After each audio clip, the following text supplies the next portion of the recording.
news presentation.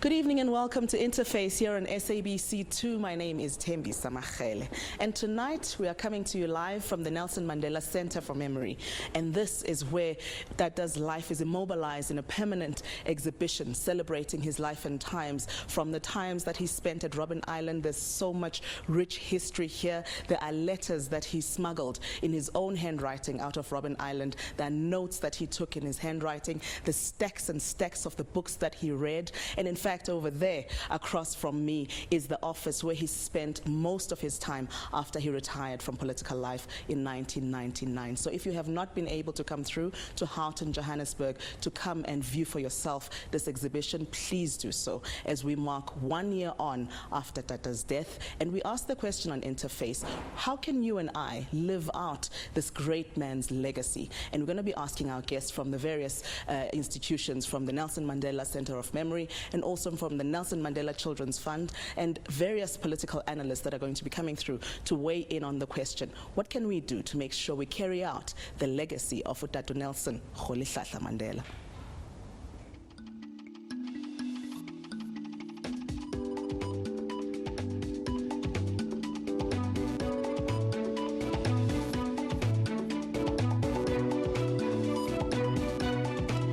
So on the 5th of December 2014, the world will join us as we mark the 1-year anniversary of the death of Utata Nelson Rolihlahla Mandela.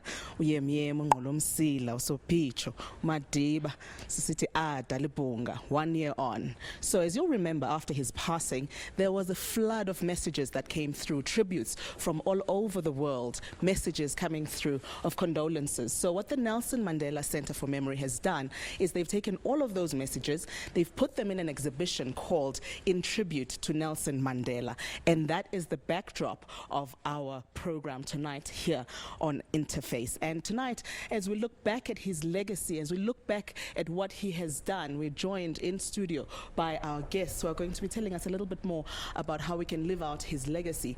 Joining us is Utata Mbeki, who is a well-known political analyst, and we are also joined by Fikile Ngcobo, who is from the Nelson Mandela Children's Fund, Noput Kaya Dlanga, who is a columnist and also a political analyst as well. Thank you very much for your time. Welcome to the program. Thank you. Thank you. So 1 year on, Mama, as somebody who works hands-on in the work of the Nelson Mandela Children's Fund, has anything changed for you in your day-to-day work and even on you know, the kinds of work that you do outside of the Children's Fund itself? I think the change is in us having to even do it better, the work that we have been doing, especially when it comes to the issues of children. Utata's first organization that he ever started was the Nelson Mandela Children's Fund, which was the children. And it started with a dialogue somewhere in the streets of Cape Town. We normally say that was the first AGM he ever had with children on the street. And then he started this, and that was 20 years, almost 20 years ago, in his first year of presidency. And we feel, as an organization, we cannot lose it. We have to protect the children of this country. We do not, as an organization, but we work with communities, we work with families, we work with in the different provinces to ensure that his legacy and love of children lives on. So, Mama, when he was still alive, Utata was very well known for his ability to get people to donate to the causes that he fought for. Now, has it become easier or more difficult with him gone to be able to raise the kinds of funds that you need for the fund? I think the name, people still out there have this icon, and they want to ensure that his legacy lives on. The contributions are coming, especially for the hospital that is being built and has to be opened next year. It is the 20th anniversary of the Nelson Mandela Children's Fund. we have been having that support. Okay. Tetumbek, 1 year on, how do you reflect on how we as South Africans, and maybe even the world over, how we are reflecting and carrying on the legacy of Tatu Madiba? Well, that's a very difficult question to answer. Mandela was a very complex figure, and he evoked very complex emotions through a wide spectrum of people, not just in South Africa, but throughout the world. Many people, I think most people, really loved Mandela, and they wish he was still with us. We had a lot of confidence that the future was going to be bright as long as he was with us. Today we are a great deal more ambivalent. I think we're a little lost about what the future looks like, whereas when he was alive, we had this feeling that there was a future, and the future was going to work out. Even though there were problems, he was going to help us solve those problems. So it's been a difficult time, I think, for South Africans the last year. Were the doomsayers right? Because they said once Utata goes, you are going to see all hell breaking loose in South Africa. Things are going to start going down the drain. People are not going to have any respect for the rule of law. Has any of that come true? Oh, nothing of the sort has come true. Thankfully. Nothing of the sort. And it was never going to happen anyway. Many people don't really understand that Mandela had a very long history in trying to bring peace to South Africa. So what he built was the foundations for peace in South Africa, not the foundations for conflict. He built the foundations for peace, notwithstanding what his opponents were trying to do. So the legacy of Mandela really is a peaceful South Africa that we see today, that we have seen since he died. Kaya, you're young and you are very popular on the social media sites. How do you see young people embracing the spirit of Tatu Nelson Mandela? I mean, we go out on, those days that are marked by the foundation and by the Children's Fund and all of those people working with Tata's legacy. But beyond that? I think what's really happening, let me tell a story from a few years ago. I remember meeting this girl. She's 24. This was about 5 years ago. Yeah. And I was talking about Mandela, and she says to me, so what is the big deal about Mandela, At 24? At 24. What is the big deal about him? What has he done? And I was very surprised by that, by that question, because there's always an assumption that we know, that everybody knows what he stands for and who he is. And I think for some people, he's really turned into this Father Christmas, that they really don't truly understand, what he stands for and what he went through. So for them, he's just this cuddly bear. Or on the other hand, you also have these really the young ones who are grappling or trying to get some sort of, I think, extremism, where they will say that, he sold us out, because they heard some people say that. So there are all those views that you kind of are playing around with. So there's young no real people. understanding of what he was about, and I'd like us to talk about that a little bit later, and also how we can actually get more young people involved in carrying out the spirit of Tatu Mandela. Mama, let's talk a little bit about children. We are marking the 16 days of activism against women and child abuse, and you do a lot of work with children. Utata is well known for having loved the children, but when you look at the statistics in South Africa today, I mean, some of them are frightening. If you look at murder, sexual offences, common assault against children, in total, in the year 2011 to 2012, we had over 50,000 cases. That is a frightening number. It's really frightening that our country has no respect, not only for children, but for women. And this is one area that the Nelson Mandela Children's Fund is working on and supporting in all 9 provinces. Safety and protection of children and women, because you cannot separate children from their mothers.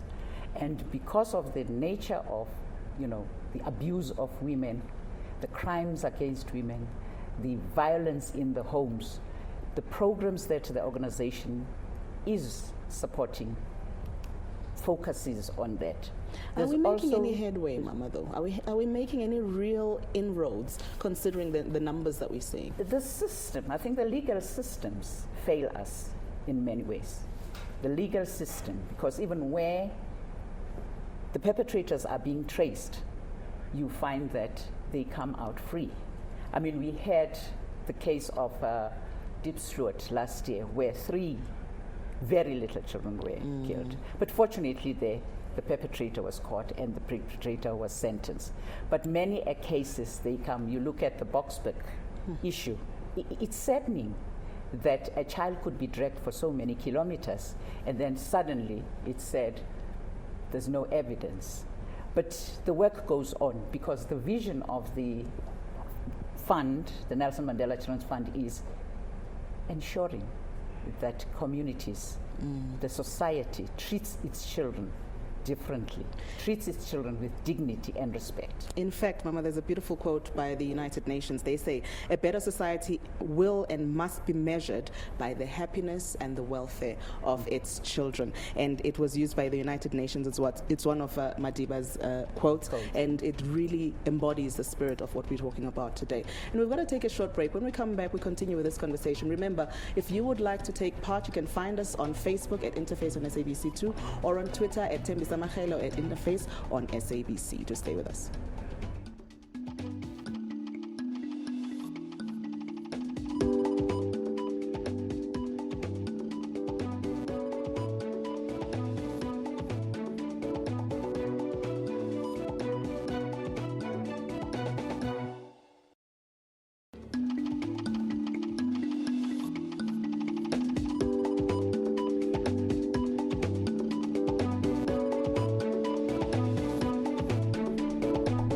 Welcome back. This is Interface here on SABC2, and we are coming to you live from the Nelson Mandela Center of Memory, where we are talking about the life and times of Utatu Madiba 1 year after his death. Remember that on the 5th of December, we are all going to be commemorating the passing of our beloved Dada. And the tribute that has been put together by the Nelson Mandela Center of Memory is called In Tribute of Nelson Mandela, and it is a collection of all of the messages of love and support that came after his death. They've put them together in one exhibition and they are showing it here. So please do make time to come through and see it.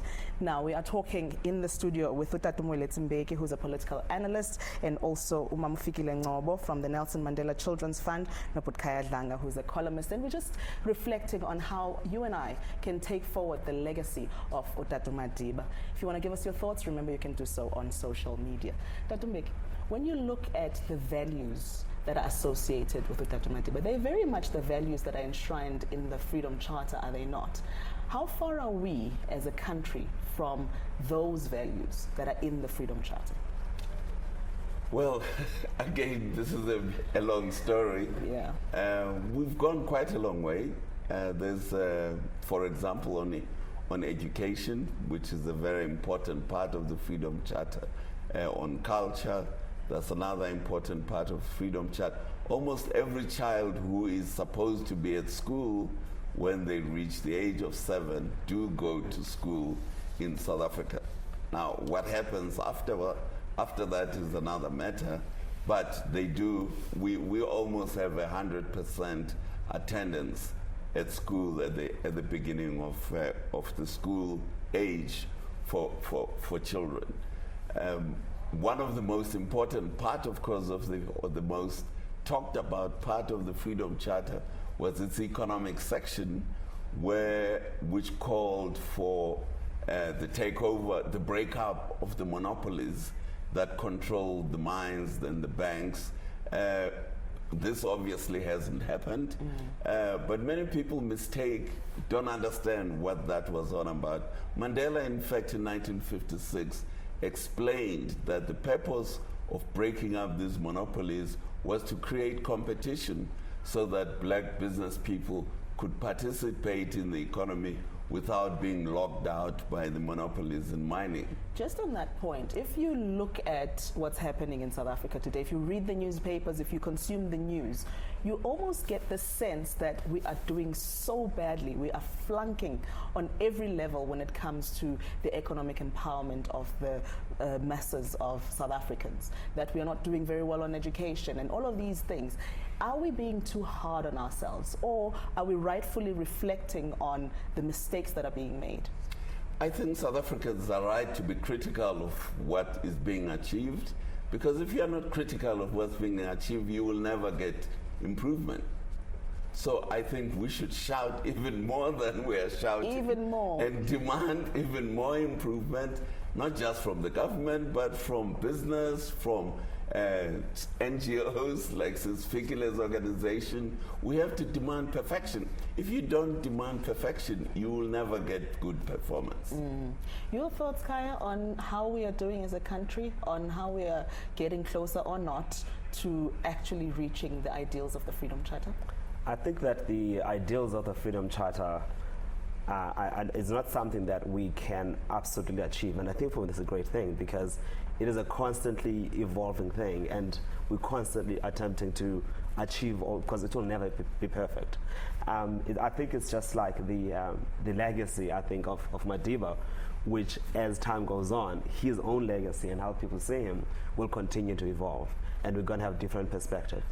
And I think for me the most important point that Madiba actually raised for us was when he said that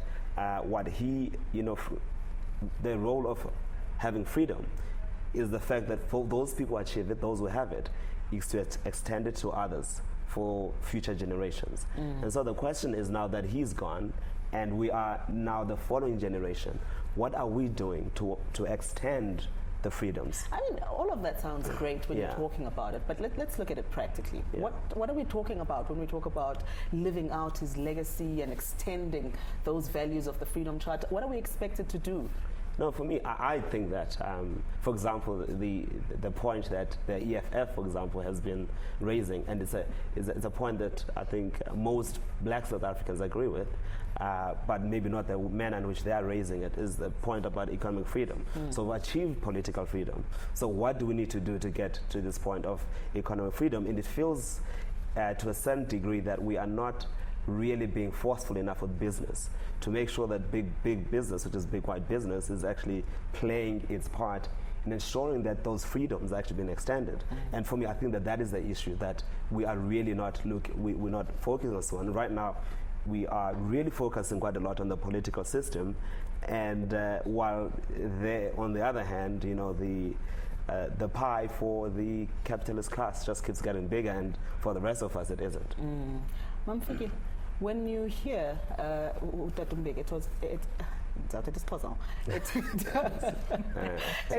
education, yes, we have made strides in education, particularly for children. What more do you think we can do over and above what we are doing to try and make sure that we really improve the situation on the ground? I think we should look at the rural areas,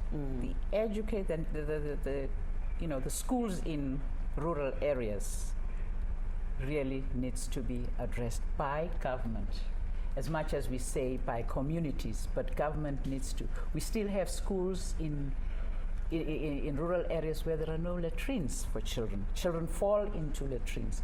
This is not what Mandela really wanted to see, children falling into latrines. What he wanted with the Freedom Charter was education for all. And the education must be equal, it must be the same. You look at Soweto, the schools in Soweto and in the suburbs, there's different level of education. There's different, commitment to educating the child in the townships. I think our government needs to really address that issue, because children who are there are the children of the less fortunate, people who don't have the monies to be chartering their children into the suburbs, to be paying the fees in the suburbs. So education, which was supposed to be free, is not as free as it is, even at primary schools. So we need to look at all that, and those are the issues that we try and look at within the fund. Just quickly, Dr. Mbeki, how do we make sure that this legacy is lived out? What are the practical tenets of rolling out that legacy? Well, Mandela was a very hands-on person, and we have to participate. If you can sum up Mandela's life, if I could sum up Mandela's life, was participating and being active. That was the core. So all South Africans must not see themselves as sitting back and waiting for somebody to do something for you. They must participate, and they must participate even in the demonstrations. They must participate, but they must work themselves to ensure that their lives improve. They must make the contributions. So we're on the right track as a country. I think so. That is very encouraging as we wrap up this segment. Thank you very much to my guests for coming through to talk to us about the legacy of Dr. Madiba. Remember, the call is let's all do something to make sure that we carry out not only the ideals of Dr. Madiba, but also the ideals that are enshrined in the Freedom Charter. After the break, we talk a little bit more about this exhibition. Thank you very much for joining us. Let's take a short break.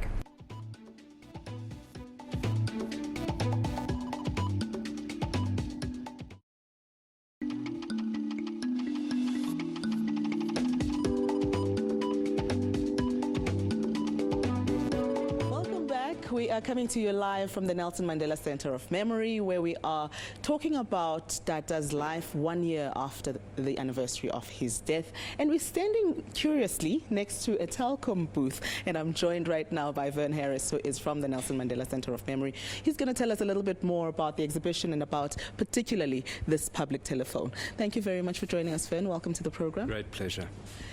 This phone, tell us what it's going to be doing and how people can interact with it.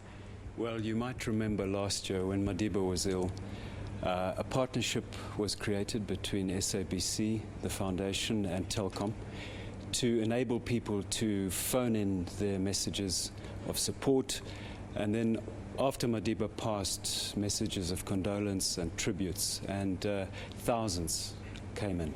So what we have here is a selection of those in all our official languages, as well as a number of foreign languages.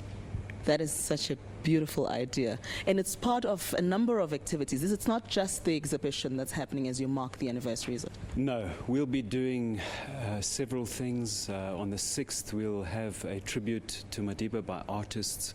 On the 12th, a tribute by comedians. We're supporting a whole range of projects by government, by local government, national as well.